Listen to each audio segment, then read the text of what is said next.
Romo Samung. Beliau ini memiliki nama lengkap Fransiskus Samung. Tempat tanggal lahir Jakarta 9 Oktober 1974. Tempat tanggal tahbisan Pratista 31 Oktober 2001. Sekarang beliau bertugas sebagai Sekretaris Keuskupan Bandung. Sekarang mari kita sambut dengan tepuk tangan yang meriah guru kita, Romo Fransiskus Samung OSC. Selamat datang Romo, selamat datang di Gua Maria Bunda Kristus Tebar Kamulian Subang. Silakan duduk Romo. Romo pada malam hari ini memiliki waktu 30 menit untuk menyampaikan pengajaran katekese, lalu nanti ada 10 menit untuk tanya jawab. Sekarang Romo dipersilahkan untuk menyampaikan pengajarannya. Silakan Romo. Terima kasih Pak Niko. Betul ya Pak ya? Romo Abi, para frater, Bapak Ibu semuanya selamat malam. Pak Niko mengatakan tadi waktu saya diberikan waktu setengah jam, betul ya? Tapi Romo Bayu sebelum pindah mengatakan saya diberi waktu sampai 11.30. Kalau mau lanjut silakan, kalau enggak kita selesai sampai di sini. Oh boleh.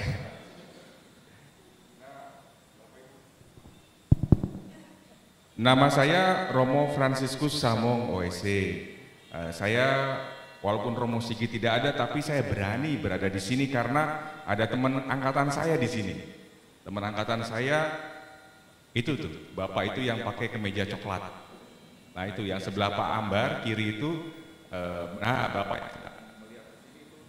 angkatan saya. Namanya Romo Fabianus Muktiarso.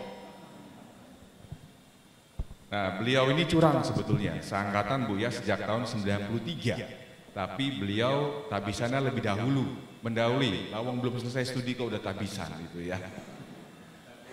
Nah, bedanya adalah Romo Abi berkarya di parokial Subang sekarang. Setelah pengalaman lama di beberapa parokial lain, termasuk di terakhir di Tasikmalaya.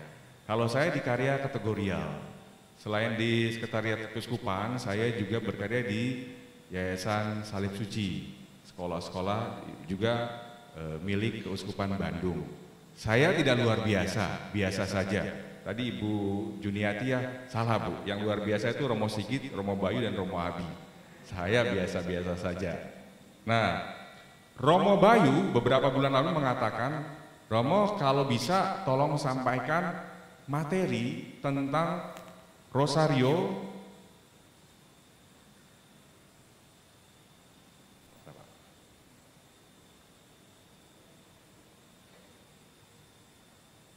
sudah muncul ya?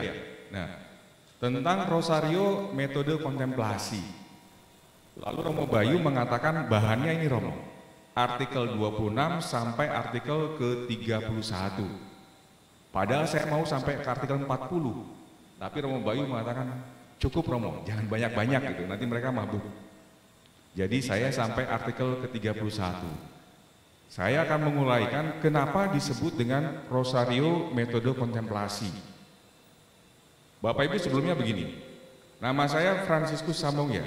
Kita semua kalau nggak salah semua orang Katolik ya yang ada di sini ya. Saya nama permandian saya Fransiskus ya. Kemudian nama saya Samung itu rada kurang apa ya, kurang familiar di kuping orang Jawa ya. Walaupun saya Flores Jawa. Jadi kalau mau lebih ingat nama saya Fransiskus Samung. Samung itu artinya salah ngomong, gitulah kira-kira ya.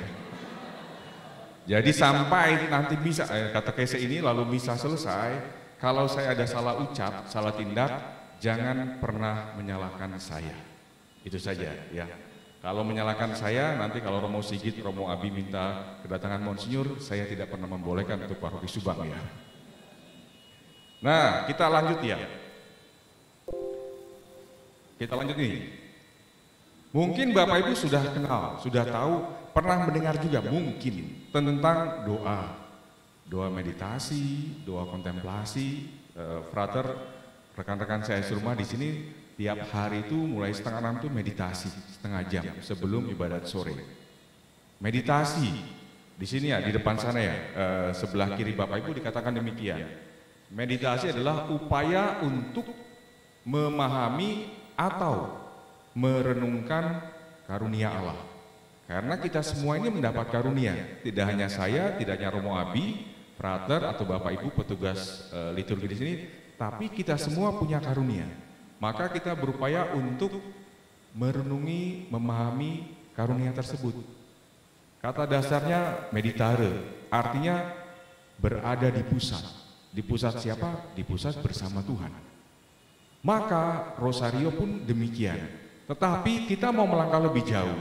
Bukan hanya sekedar meditasi ya, doa. Tapi kita mau melangkah ke sini. Yaitu yang disebut dengan kontemplasi. Tadi meditasi, kontemplasi. Kalau meditasi, saya baru masuk sampai pintu gerbang paroki Subang. Oh sorry, kalau meditasi. Kalau kontemplasi, saya masuk lebih dalam. Artinya, saya berupaya untuk merasakan indahnya karunia itu. Kalau saya ini meditasi saya hanya mendekati lilin ini. Tapi kalau namanya kontemplasi, saya berupaya untuk mendekati lebih dekat, memegang, kalau bisa saya merasakan kehangatan lilin ini. Itu namanya kontemplasi. Saya juga dikatakan di sana beristirahat bersama Allah. Maka kalau kontemplasi mengambil kitab suci, membuka salah satu perikop, kalau kami misalnya para imam retret, membayangkan kita semua itu hadir di sana bersama dengan Yesus sendiri. Bukan hanya sekedar meditasi yang berupaya untuk memahami, tapi di sana itu bersama Allah, kita hadir di hadirat Allah. Itu rosario. Maka dikatakan di bagian artikel yang menjadi tanggung jawab saya malam hari ini, rosario metode kontemplasi. Kenapa kontemplasi? Karena ada beberapa peristiwa yang kita ulang-ulang. Ada berapa peristiwa kira-kira? Ada yang 4, ada yang 5, saya tunggu jawabannya sampai setengah 12. Ada berapa kira-kira? 1. Gembira. 2. Sedih. 3. Apa? Yang keras Bu, malam kadang budek saya. Mulia. Yang keempat? Ada yang terang, ada yang cahaya. Yang benar yang mana nih? Ibu sweet dulu deh, soalnya sebelahan beda tuh. Boleh terang, boleh cahaya. Gembira, mulia, sedih, cahaya atau terang. 4 peristiwa itu. Tapi kita terus-menerus mengulangi. Salam Maria penuh rahmat, Tuhan sertamu, terpujilah engkau di antara wanita, dan seterusnya sampai selesai. Sampai ke 50. Kalau kita semua sekarang misalnya ya berdoa rosario, ambil saja peristiwa gembira ya, atau Jumat peristiwa sedih ya, mungkin hanya sampai baris ini selesai 50. Ini belum selesai. Tapi ada metode yang dinamakan pengulangan, pengulangan, dan pengulangan. Kenapa? Kita cari tahu sekarang.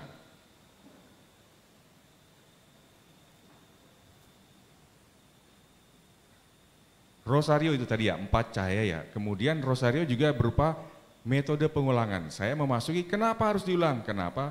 Bertujuan supaya saya bisa merasakan kasih yang Maria rasakan, seperti Ibu Maria itu mengasihi Yesus sendiri anaknya. Pengulangan ini kan sama saja ya. Kalau kita pacaran tuh selalu pasti mengungkapkan apa yang kita alami ketika kita mengasihi seseorang, apalagi baru jadian atau baru berumah tangga. Kita pasti mengupayakan terus-menerus hadir bersama dengan orang itu. Satu kali sebelum pernikahan saya ketemu dengan pasangan nih yang akan merit ya. Duduk berdua begitu ya, duduk berdua. Bayangkan Bapak Ibu, duduknya mereka tidak mau berjarak 1 meter, nggak mau. Duduknya lebih dekat, tidak mau berjarak 50 cm. Duduknya lebih dekat. Mereka berhimpitan, mereka bergandengan tangan, padahal belum merit. Saya itu kayak kambing conge itu, hanya ngomong gini, mereka bertatapan terus saya berdua gitu ya. Namanya orang jatuh cinta, mau merit ya, mau mempersiapkan kira-kira 3 minggu ke depan. Ketemu dengan saya, tetapi ungkapan perasaan saya kepada orang itu yang menjadi pasangan saya itu luar biasa. Bapak Ibu yang berumah tangga, awal-awal pernikahan atau awal berpacaran, itu pasti merasakan kasih yang indah luar biasa. Maka saya terus berupaya terus-menerus mengulang dan mengulang. Misalnya cewek saya sudah tidur ya, saya buka handphone saya ulang lagi percakapan saya hari ini. Atau saya ulang lagi momen-momen di mana saya bersama dengan dia.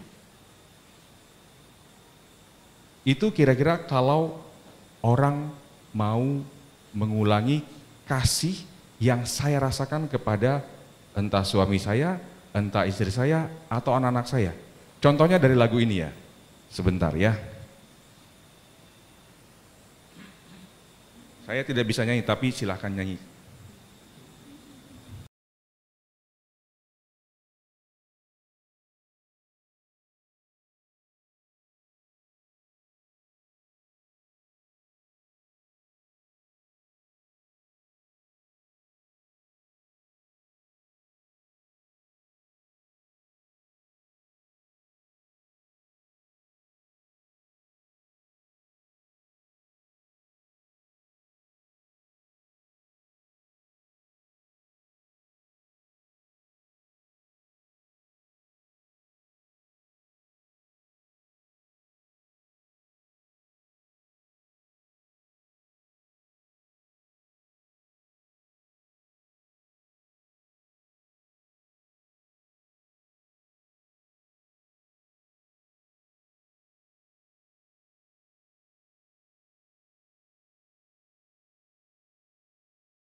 Kenapa saya matikan?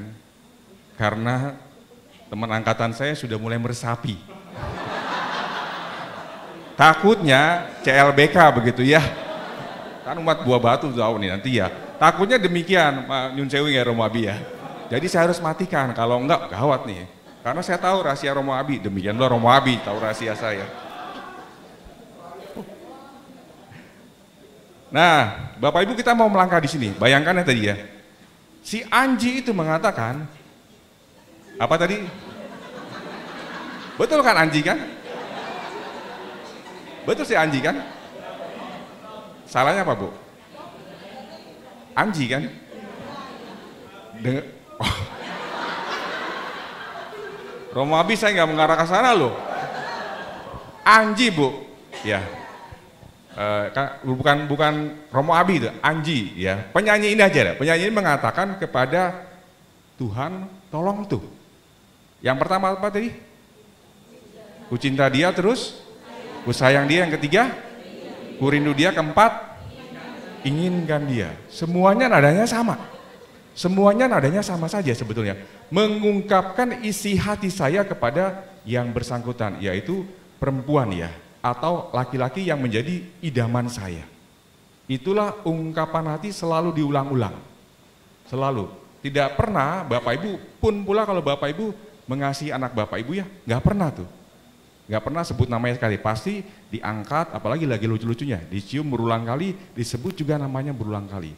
Kenapa? Karena itu adalah ungkapan cinta saya kepada orang yang saya kasih. Contohnya ini ya, mana tadi ya, kok malah foto saya muncul ya. Nah ini, contoh. Pengulangan ada juga nih dalam kitab suci, yang pertama tadi ya. Kejadian bab 18 ayat 1 sampai bab 19 ayat 38. Itu menceritakan tentang tawar-menawar tuh Abraham dengan Tuhan terhadap kota Sodom. Kenapa? Karena Tuhan mau membinasakan kota Sodom. Kenapa? Kota ini brengsek sekali, saya mau binasakan. Berdosa, laknat gitu ya. Tapi kata Tuhan, oke deh, Abraham mengatakan, kalau 50 ada orang baik gimana?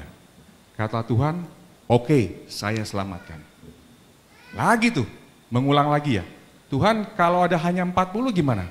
Oke, saya selamatkan. Abraham coba lagi, 30 gimana? Saya selamatkan. Turun sampai 10 gimana? Saya selamatkan. Kenapa? Karena ada orang baik. Yang penting adalah pengulangan terus-menerus dari Abraham kepada Tuhan. Kenapa? Karena Abraham yakin bahwa Tuhan itu mencintai saya dan bangsa pilihan saya.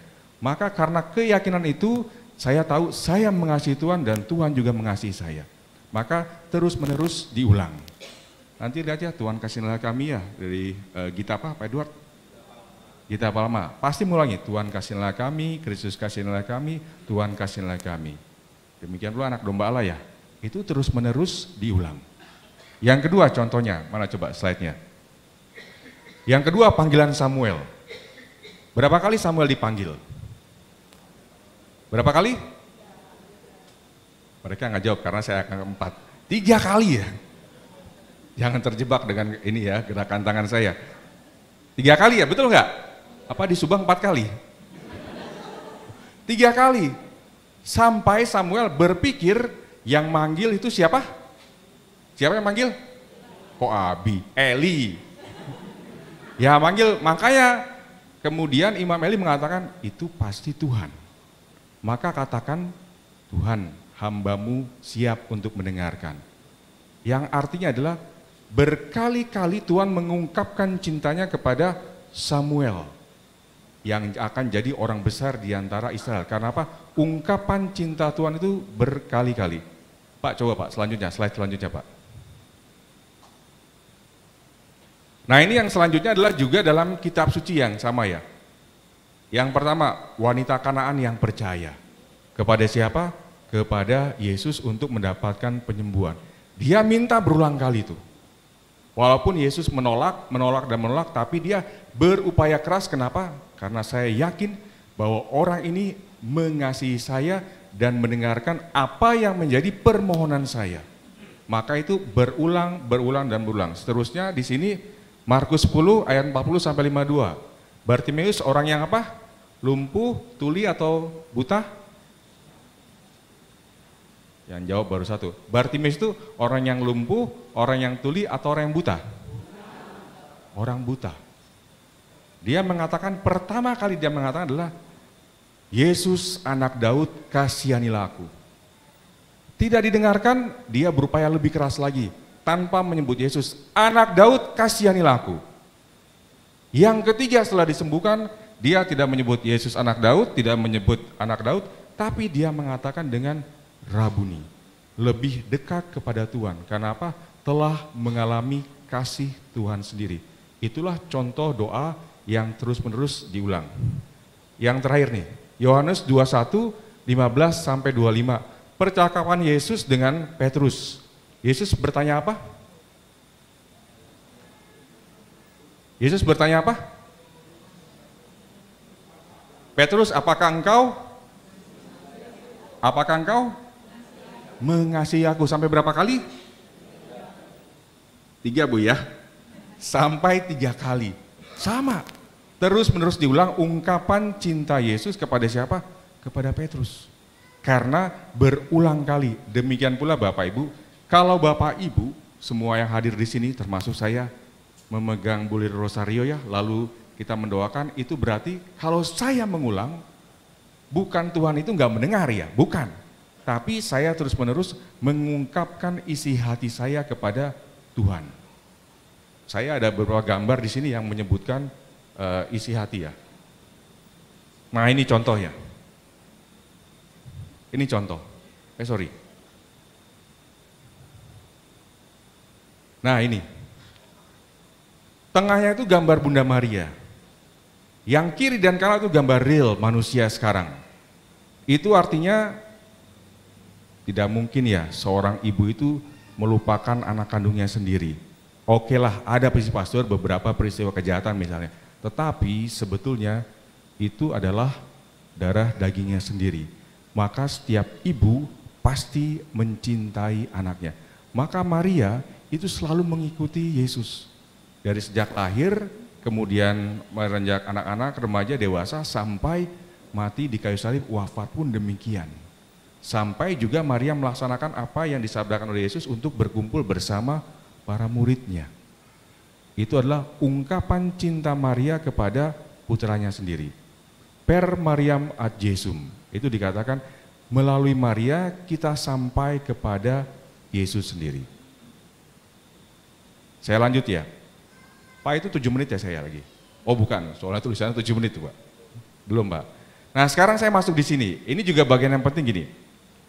Ada spiritualitas Kristiani atau semangat dasar Kristiani dan manusia. Kenapa dikatakan di sini? Semangat rohani orang-orang Kristen kita, orang-orang Katolik ya, itu melibatkan seluruh kepribadian saya dengan segala realitas kompleks dari hidup saya. Saya mau sedih, saya mau senang, saya mau susah, saya mau gembira, apapun itu kita bawa dalam doa. Maka dalam doa permohonan, biasa novena, itu ada banyak intensi. Intensinya beragam.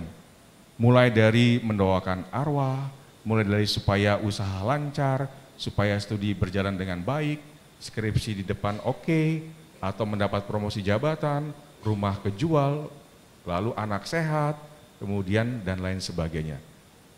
Artinya apa? Seluruh kehidupan saya ungkapkan kepada Tuhan. Dan liturgi Bapak Ibu ya, liturgi Gereja Katolik sungguh-sungguh memperhatikan dan memanfaatkan pribadi manusia supaya manusia itu semakin dekat dengan Tuhan. Maka perhatikan doa-doa setiap peristiwa misteria, mulai dari gembira, sedih, mulia, sampai cahaya atau terang, itu melukiskan peristiwa kehidupan Maria bersama dengan Yesus sendiri. Dan itulah ungkapan kasih dari Maria kepada anaknya, walaupun selalu terus-menerus diulang. Kenapa saya katakan doa nafas di sini? Bapak Ibu, ini juga ungkapan cinta saya. Doa nafas itu begini, bukan hanya pada saat seperti ini ya, menjelang komuni misalnya, atau menjelang misa, atau pada saat saya bermeditasi, tidak juga. Tetapi doa nafas adalah ketika saya menghirup segala kebaikan yang diberikan oleh Tuhan, lalu saya mengeluarkan segala keburukan saya supaya juga diterima oleh Tuhan, walaupun itu buruk. Saya ambil nafas, Tuhan Yesus, saya lepaskan, kasihanilah aku. Tuhan Yesus, kasihanilah aku. Itu metode pengulangan yang bermaksud, Tuhan ini saya mau menghirup semua kebaikan yang Engkau berikan, dan saya mau mengeluarkan semua keburukan yang saya lakukan. Dan itu terus-menerus diulang. Pada saat kita sendiri pun bekerja atau setir ya, itu bisa terus-menerus dilakukan. Daripada kita setir disalib orang gitu ya, kata-kata litani binatang tuh keluar tuh. Daripada saya tidak boleh ada vikaris di sini, saya nggak boleh ya, karena dia mencatat. Kalau saya mengeluarkan kata-kata kasar, Bapak Uskup Romo Samo mengeluarkan gini nih katanya. Jadi nggak boleh. Tapi daripada saya mengeluarkan litani binatang tersebut, lebih baik saya mengucapkan juga dengan doa nafas ini. Berulang kali mengungkapkan, Tuhan saya bersyukur atas anugerah-Mu, dan saya juga menyerahkan semua yang menjadi sisi baik dan sisi buruk kehidupan saya. Tolong Pak, lanjut Pak. Bisa ya? Nah ini, rosario adalah kontemplasi yang menggunakan konsentrasi, menggunakan teknik-teknik satu, psikologis, repetitif, pengulangannya, dan simbol. Simbol itu berarti ya, nanti saya jelaskan, ada patung, ada ikon yang berupaya ini loh. Maka Bapak Ibu lihat, jalan salib ini pasti menggunakan patung. Atau ada bacaannya di sini. Tujuannya apa? Supaya saya betul-betul sungguh bisa memahami peristiwa-peristiwa ini. Lihat Bapak Ibu, perhentian pertama di mana nih? Sini ya. Perhentian terakhir di mana? Di sana. Itu menggunakan semuanya fisik Yesus yang secara rohani kita ketahui ya. Dimanapun ada jalan salib, disitulah ada patung atau ikon atau gambar atau tayangan yang mengungkapkan, membantu saya lebih memahami apa artinya jalan salib hidup Yesus. Maka kita harus fokus, walaupun kadangkala kita nggak fokus waktu doa. Sebut saja seorang pemuda namanya Sigit gitu ya.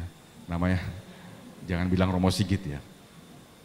Nah Sigit ini seorang pemuda, tapi ketika masuk ke dalam gereja, ke paroki Subang ini, itu yang keluar tuh hembusan bau naga.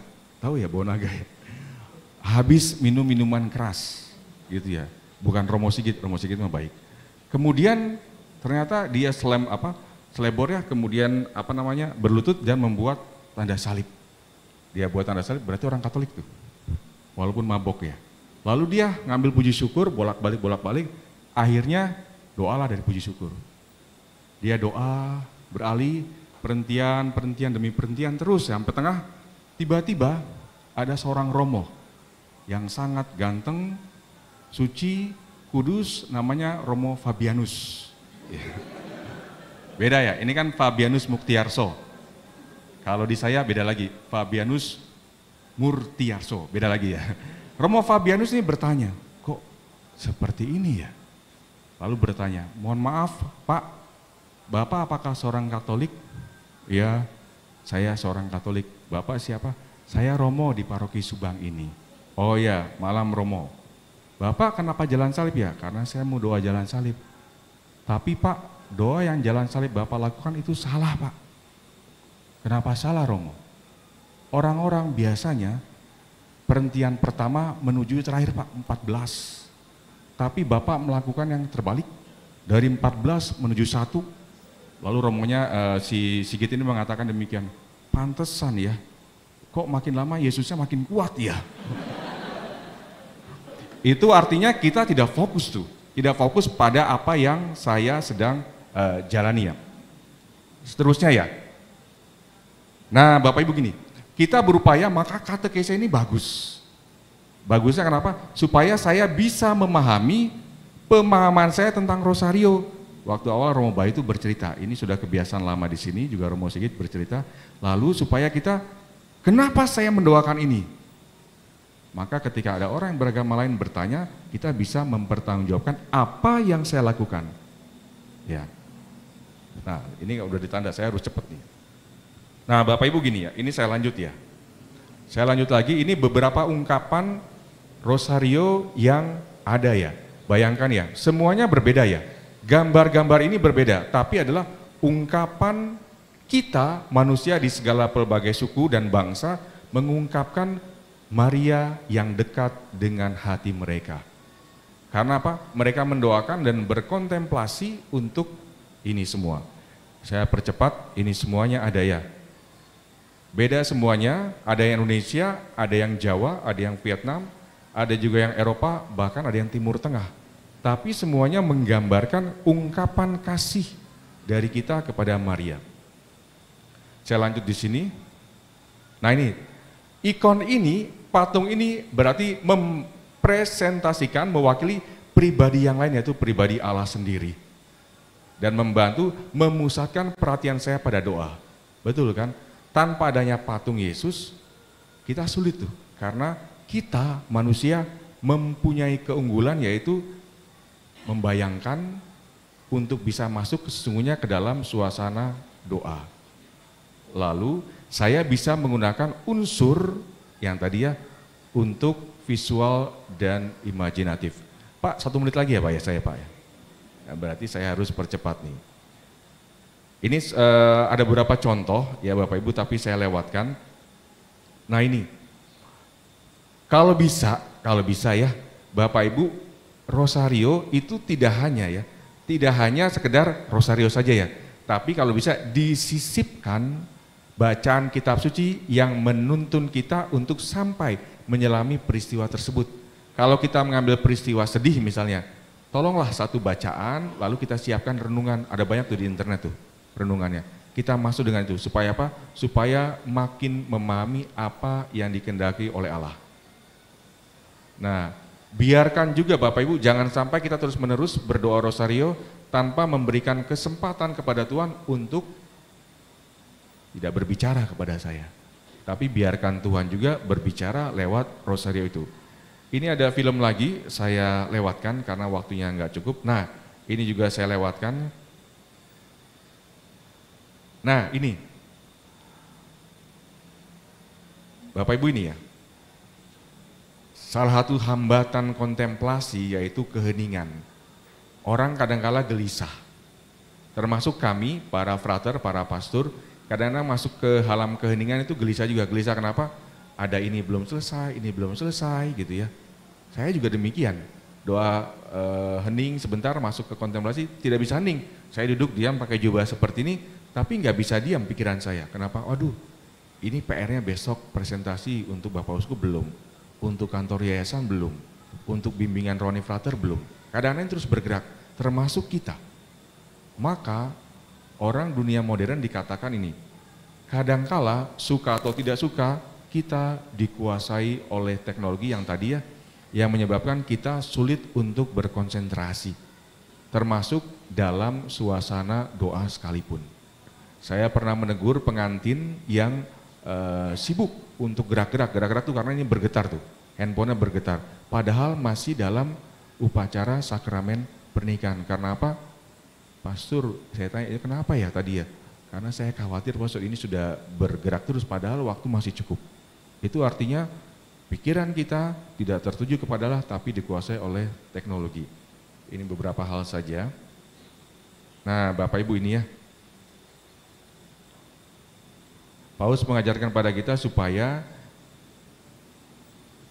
membawa semua peristiwa hidup kita, iman kita itu kepada Tuhan, termasuk dengan anggota keluarga kita. Ini sampaikan saya ada dokumen gereja ini menandaskan bahwa keluarga itu menjadi sekolah doa yang pertama dan utama. Maka bagus Bapak Ibu kalau rosario itu sudah diperkenalkan sejak kecil.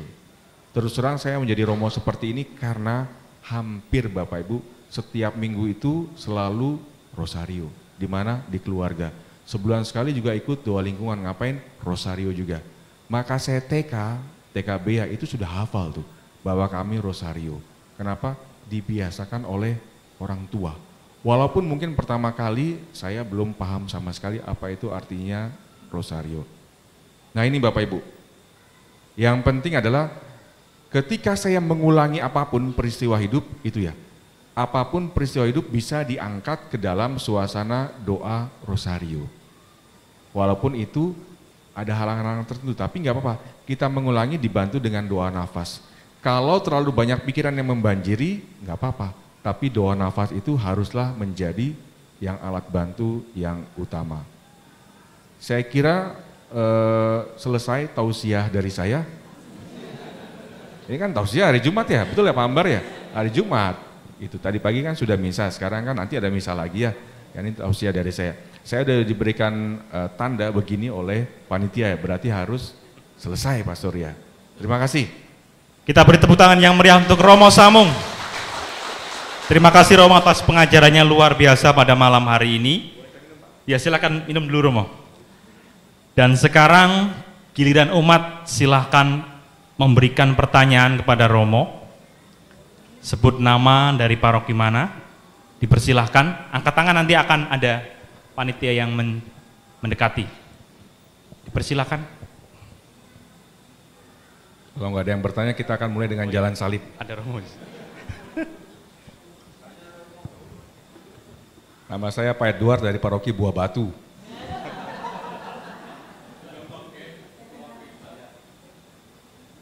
Silakan Pak. Ya, terima kasih Romo. Tadi Romo mengatakan untuk mendapatkan kontemplasi yang baik mungkin keheningan ya Romo ya. Cuma kalau keheningan malah saya tertidur Romo gitu. Apakah boleh umpamanya dengan ada iringan lagu yang lebih dapat suasananya gitu. Itu aja Romo, makasih. Pak, boleh ya Bapak Ibu, orang itu belajar dengan banyak hal ya, bisa dengan pendengaran, bisa dengan penglihatan, bisa juga dengan gerak, termasuk doa, Edward ya. Artinya, kalau saya terbantu dengan musik, kenapa tidak? Tapi perhatikan juga, keheningan mungkin saja, saya teman Pak Edward misalnya ya, dalam suasana meditasi, kontemplasi tersebut, saya membutuhkan memang suasana hening. Tidak seperti Pak Edward membutuhkan lagu. Tapi kalau itu membantu saya, silakan. Terus terang ya, saya kalau buat homili untuk persiapan misa hari Minggunya, selalu saya ada lagu Pak. Lagunya tetap. Kenapa? Itu luar biasa. Lagu rohani ya, bukan lagu rock ya. Lagu rohani. Dari mana? Dari internet. Saya nggak pernah download, ada di sana. Tapi itu selalu terus-menerus membantu saya cepat Pak, masuk Pak. Bukan untuk menyelesaikan homilinya, tapi membiarkan Tuhan itu berbicara kepada saya. Jadi Pak, silakan Pak, kalau menggunakan metode apapun juga, termasuk Pak, misalnya saya hanya diam mendengarkan suara jangkrik nih, itu juga metode untuk memusatkan konsentrasi saya. Pun pula Bapak Ibu, kalau pada akhir doa, kita itu gak dapat apa-apa. Apakah salah nggak ketika meditasi, kontemplasi, kita nggak dapat apa-apa? Salah nggak? Yang menggeleng baru dua, satu laki-laki, satu perempuan. Salah nggak kira-kira? Tidak, Bapak Ibu ya. Ketika kita masuk kapel adorasi, hanya diam saja dalam nama Bapa dan Putra dan Roh Kudus, amin. Diam saja, tanpa mengucapkan apapun juga, tanpa bergerak apapun juga, hanya sekedar hadir sudah cukup. Kenapa? Tuhan mau supaya ditemani dengan kehadiran saya. Maka sering-seringlah ke kapel adorasi, kalau ada. Kalau nggak ada nggak apa-apa, ke gereja aja. Yang ada sakramen Maha Kudus. Pastor, kalau jauh gimana rumah saya dengan gereja ya, dengan stasi? Nggak apa-apa, di rumah saja, sendiri atau mengajak anggota keluarga yang lain. Karena dengan itulah saya terbantu untuk mendekatkan diri saya kepada Tuhan. Saya sudah menjawab 3 pertanyaan nih Pak. Ya, terima kasih Romo jawabannya. Berikutnya apakah ada pertanyaan? Ya.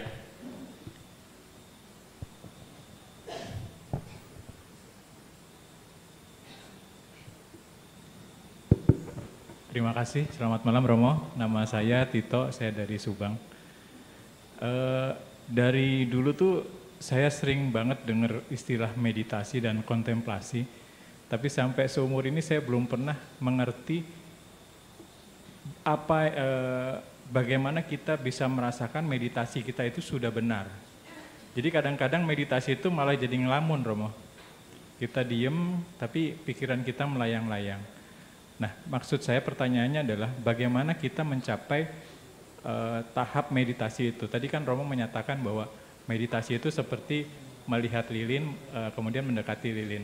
Kontemplasi merasakan lilin itu. Nah, apakah ada cara untuk mencapai meditasi atau kontemplasi itu? Misalnya mengucapkan doa tertentu atau mengatur nafas atau seperti apa gitu, Mo? Itu, terima kasih, Mo.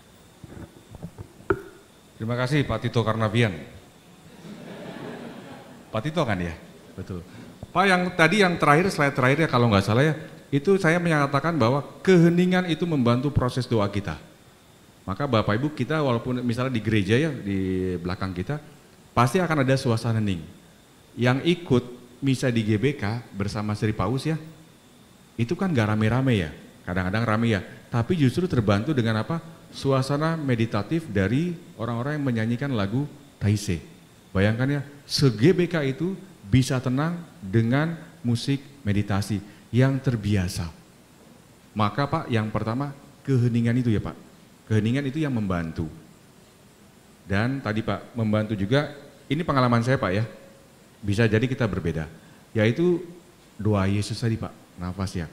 Kalaupun saya sulit berkonsentrasi, saya katakan, Tuhan tolong ya bantu saya untuk berkonsentrasi. Artinya ketika saya ikut arus pikiran saya Pak, begini terus saya ikut, bayangkan ya, kita ikut arus lama-lama kita akan menjauh dari tujuan yang seharusnya. Maka ketika sadar, stop, jangan sampai terus, kalau enggak jauh kita, bahkan tenggelam.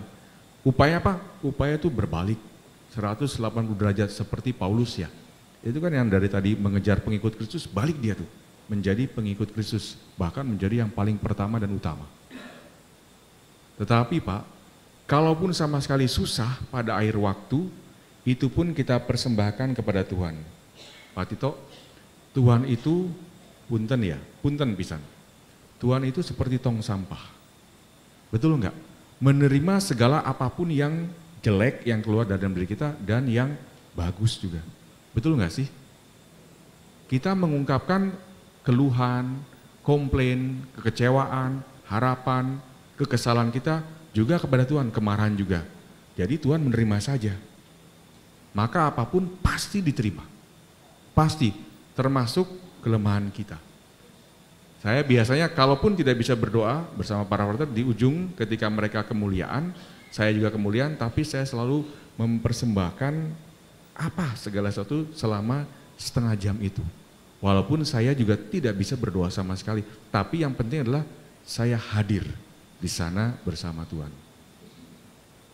Begitu Pak Tito, semoga tidak memuaskan. Kalau memuaskan Bapak nggak datang lagi nanti. Masih ada nggak? Kalau nggak saya kalau ada, kalau tidak ada saya mau menyampaikan ilustrasi satu. Cerita singkat tapi bisa membantu untuk memasuki yang tadi Pak Tito apa yang saya jelaskan ya. Suatu kali ada seorang frater turun malam hari setelah doa makan mau ke kapel.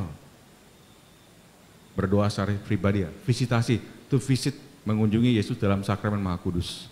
Dia turun tuh, diam dalam kegelapan, hanya lampu tabernakel dan cahaya yang menyorot ke salib Kristus.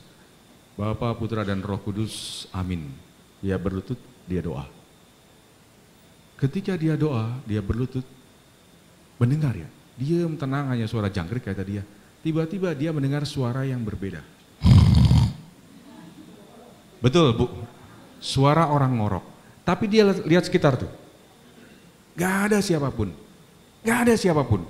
Dia lihat, jangan-jangan saya halusinasi, jangan-jangan. Gak ada siapapun. Kemudian dia, oh Tuhan, berarti saya halusinasi, saya doa ya. Dia diam lagi, dengar suara jangkrik, tiba-tiba lebih keras gitu ya. Lebih keras, dia mulai menyisir tuh. Sisi kiri kapel, sisi kanan kapel nggak ada orang. Belakang nggak ada orang, samping nggak ada orang. Tiba-tiba di ujung sana, Frater Hendra ini melihat sosok bayangan. Setelah dia dekati, rupanya Frater Henry, saudara kembarnya. Serius, saudara kembarnya lalu di Bunda Maria ya. Lalu dia mendatangi itu, dia mau marah. Kenapa? Ini kan kapel, bukan tempat tidur, betul kan? Tempat doa, tempat memuji Tuhan. Tapi dia ingat, dia nggak bisa marah. Lawang itu kapel kok, dia balik tuh. Dia balik ke tempat duduknya, lalu dia berdoa, Bapa, Putra dan Roh Kudus, amin. Dia mengatakan demikian, Tuhan, saya datang ke sini meninggalkan pekerjaan saya untuk setengah jam bersama dengan Engkau di depan sakramen Maha Kudus. Saya berdoa diam. Ada suara orang ngorok. Saya berdoa untuk tenang, mencari Engkau Tuhan. Tapi orang itu ngorok mengganggu saya. Kalau ngorok tidur kan bukan di sini Tuhan. Tempat Engkau bercakap-cakap dengan saya, bukan mendengarkan orang suara ngorok. Saya nggak bisa terima itu Tuhan. Diam, kata Tuhan. Dalam tabernakel. Kaget tuh. Kaget. Lalu Tuhan bersabda demikian. Hendra, berisik. Kamu tahu nggak? Saya juga lagi tidur, tahu? Nah, artinya apa Bapak Ibu? Tuhan itu menempatkan dan menerima apapun yang menjadi kelemahan saya pun dalam doa.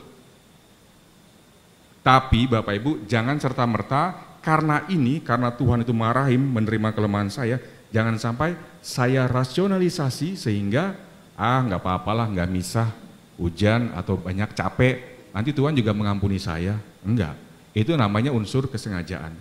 Tapi kelemahan itu adalah kelemahan yang sungguh saya sadari dan saya persembahkan, dan Bapak Ibu yakin itu akan diterima oleh Tuhan. Pak Tito walaupun nggak bisa berdoa sekalipun, tetap itu persembahkan yang khusus kepada Tuhan. Salam Pak untuk Pak Tito Karnavian. Terima kasih Romo, karena waktunya sudah habis, mohon maaf umat yang bertanya. Mungkin untuk sesi berikutnya bisa bertanya. Kita beri tepuk tangan sekali lagi yang meriah untuk Romo Samung. Terima kasih Romo. Sekarang Romo kami persilakan untuk menuju sakristi untuk bersiap-siap merayakan misa. Ya boleh Romo.